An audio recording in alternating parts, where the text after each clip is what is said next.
Welcome to the Tough Decisions Network for Entrepreneurs. I'm Dan Handford, and my wife, Dennae, and I interview successful people sharing stories behind tough decisions that they've had to make along their journey as an entrepreneur.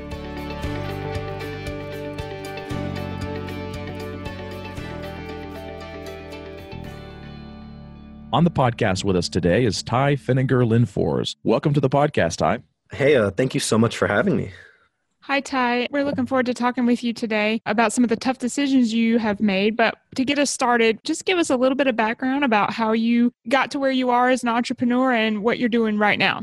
Well, my name is Ty Pfenninger-Lindfors. I'm actually a high school student in Los Angeles, California. I started a podcast very similar to yours, actually, at the beginning of this year, really geared towards helping other young kids my age, high school kids, college kids, get started with entrepreneurship, because I realized there was a real lack of podcasts covering the most basic needs for very intro level people to get into the space. So I started that around the beginning of February of this year.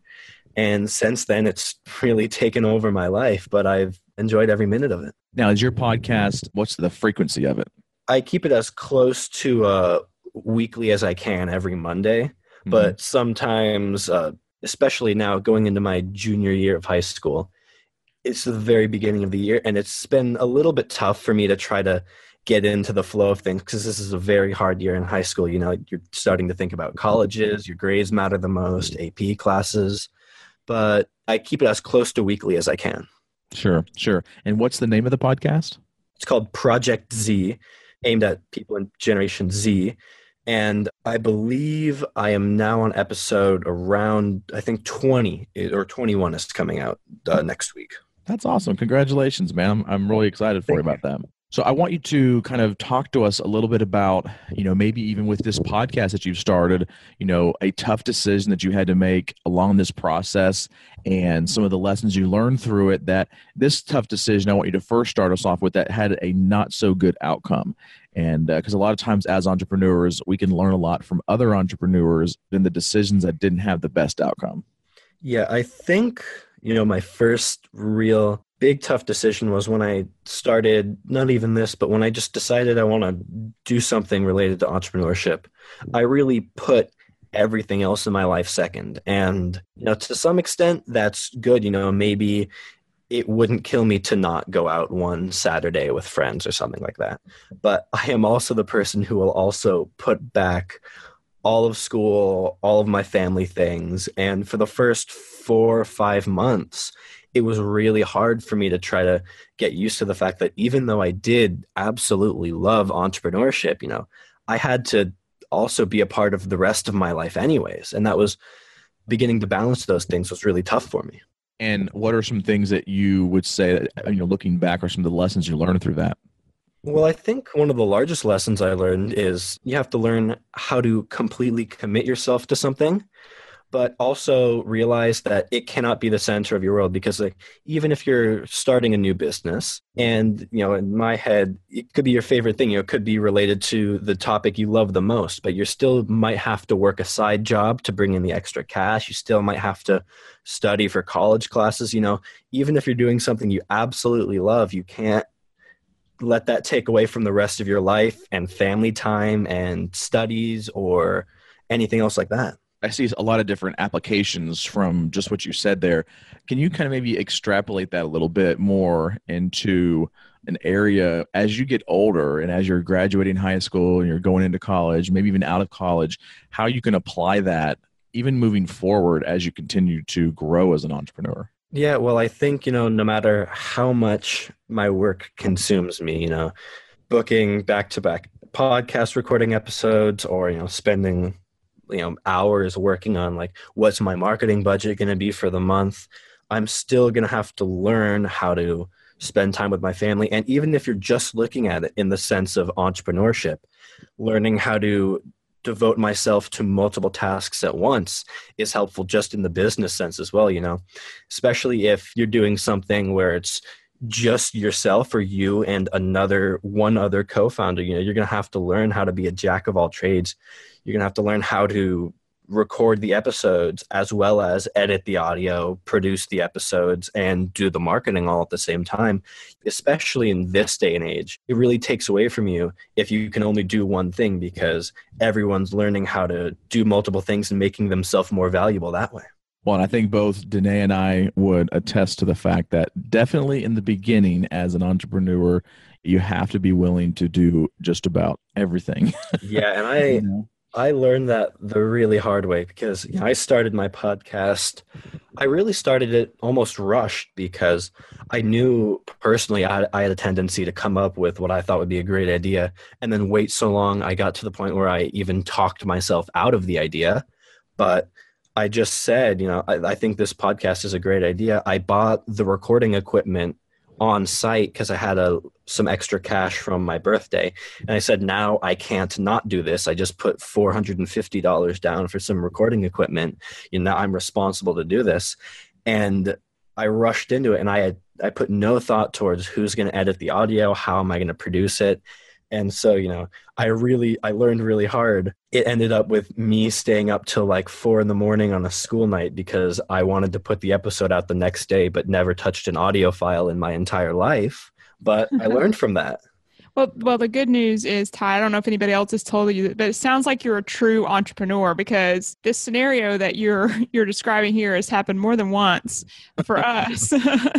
And just, going in, diving in full force and just forcing yourself to do it. And, I think I've even tongue in cheek said to Dan before, well, I'll see you in a few weeks, because I know once we get an idea, then that's what he's going to do. And that it might take all night, several nights in a row, but that's kind of, I think, a unique characteristic of entrepreneurs. And I think it's part of what makes them successful. Exactly. So Ty, I want us to shift a little bit here and talk about a tough decisions you had to face that had a really good and positive outcome, and some of the lessons you learned through that one. Well, I think one of the toughest decisions I really made that helped me a lot in the long run was a couple months before I actually started the podcast, which is another tough decision in and of itself.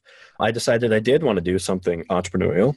So I did my research, and I said, and I know what I'm good at and I know what I'm not good at. And I really thought I could be good at helping, local businesses around me work on their social media, work on their marketing, because I live in an area of Los Angeles called Silver Lake. There are tons of small family-owned businesses, hundreds around me. But I have crippling social anxiety, and it is almost like getting out and talking to people who I've never seen before, even in a friendly setting, is tough enough, let alone when I'm thinking about, I have to make a good impression because these people may pay me hundreds of dollars. And stepping up and actually doing that, I definitely failed almost every time, 98% of the time.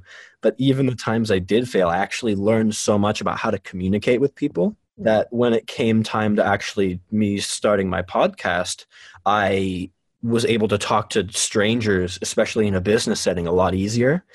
And I was really thankful for all my failures in the past, even though, I sort of wish they worked out and made some extra cash, but I'm glad I learned from my failures. Well, and even in those particular failures, you have to, like you said, go back and look and see, yes, I might have failed in that situation. However, what are those lessons that I learned? How can I improve upon those things? And it does. It allows you to grow as an entrepreneur. And I think what you did is taking your, I'm comfortable being in my bedroom doing, podcasts, but if I can actually get out of my comfort zone, that's really where you can really start to grow as an entrepreneur, is being uncomfortable. Yeah, exactly. So Ty, talk to us a little bit about some of the strategies that you use when you are facing a difficult decision. How do you break down that decision and come up with a plan that you're comfortable moving forward with? Well, one of the things, I think it's just something weird, a weird habit I've begun to do, but I bought a whiteboard. I think it's like a 24 by 36 inch whiteboard. And, especially when I'm facing a tough decision, something that I might be thinking about for a couple of days, I'm going to write everything down and all the parts of it and put it up in the center of my room. So every time I go in and out of my room, I'm always looking at that whiteboard and always thinking about it, because, I also am sort of guilty of jumping around to 30 different ideas. One day I might be completely geared towards my podcast. I want this to grow, but the next day, I'm talking with a friend about a new startup idea. And, I really had to teach myself how to stay focused, especially if it's regarding, a difficult topic. If it's regarding something like how much money I'm going to put towards marketing, how, if I need to buy new equipment or not, how much I want to spend on that. As a high school student, you don't have too much spending money, but with tough decisions, I've just begun to teach myself to almost think about it until I've solved it, because I'm guilty, and I'm sure other people are guilty of it too. If the decision's too hard and it's too unpleasant to think about, you just want to push it to the back of your mind and say, oh, it'll fix itself. All right, we are talking to Ty Pfenninger-Lindfors, and we're going to take a quick break to hear from one of our show sponsors. When we come back, we're going to ask Ty about some of his favorites as it relates to his life as an entrepreneur. Have you ever thought about investing in real estate, but find yourself so busy that you don't have time for it? Do you have FOMO, which is the fear of missing out? At HandfordCapital.com, we help investors with passive real estate investments that project better returns than traditional investment vehicles such as the stock market. If you'd like to find out more about our passive real estate investments, visit HandfordCapital.com. That's HANDFORD capital.com. We will jump on a call with you to discuss your investment goals and to see if our investments are a good fit for you. This advertisement is not to be construed as an offer or recommendation to buy or sell a security. Visit HandfordCapital.com. All right, we are back. And Ty, we're going to start you off with a question about technology in our series of quick questions and answers that we call the trifecta. And so what is your most favorite technology that you use that helps make your life easier as an entrepreneur?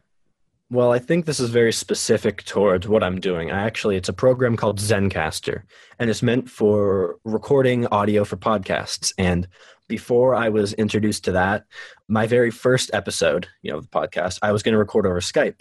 And the guy I was interviewing with just sent me a text. He goes, don't even try that. Just use the Zencastr. And, they handle all the recording. They do multiple audio streams as well, so it's easier for me to edit.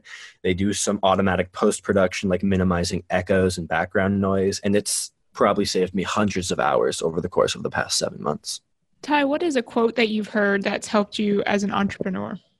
I think one of my favorite quotes, I don't remember it exactly, but no one cares, and you just got to keep working. Like, even if you fail, your parents might be, oh, dang, I wish they had that. Your friends might, tease you about it. But really, there's no downside to going at it and failing. You'll learn from it. Just keep working, and eventually you'll find the thing that works. And what about a book that you've read that you would recommend to our audience, or maybe even specifically to young people that are about the same stage as yourself? Jeez. I think one of my favorite books that I just finished recently was called Contagious. And it's about why things become viral, why certain ideas or videos or influencers or restaurants become, very popular, and the strategies you can use to also, try to replicate them. And so what's the next thing for you right now on your vision and your dream board? I think the next thing I really have to get comfortable with is just staying as consistent as possible. Because yes, I'm at the point where I could go and start, doing some amazing things with this podcast. And I have, I've been able to go to some universities and talk to other high school students and stuff. But, I'm not at the point where I wanted to. I'm not happy with the growth that I'm seeing, and the only person responsible for that is me. And I just have to learn how to be as consistent as possible, even if I have to put the podcast out Monday night and it's Monday morning and I still haven't edited it. As much as am going to hate having to go through the audio and edit it, I have to learn to be consistent like that. Mm-hmm. Yeah. Learn to be consistent, but you also have to learn to be comfortable being uncomfortable. Exactly. Yeah. It's a very hard thing to do, but once you can master that, and I don't think you'll ever, I say master it, because, even myself, I've been in this entrepreneur game for quite some time, and, I've had some success, but I still struggle sometimes with being uncomfortable, because you kind of get to that position of, oh, I'm comfortable in this, but, being uncomfortable is something that you have to constantly force yourself to be in. Yeah. And, maybe not master it, but the first thing that came to my mind when you said that is just to make peace with it, because as an entrepreneur for so long, you're not going to know the outcome of what you're doing. Lots of it is going to be completely a mystery until you actually go out and do it. And it's human beings, that's naturally something we don't like.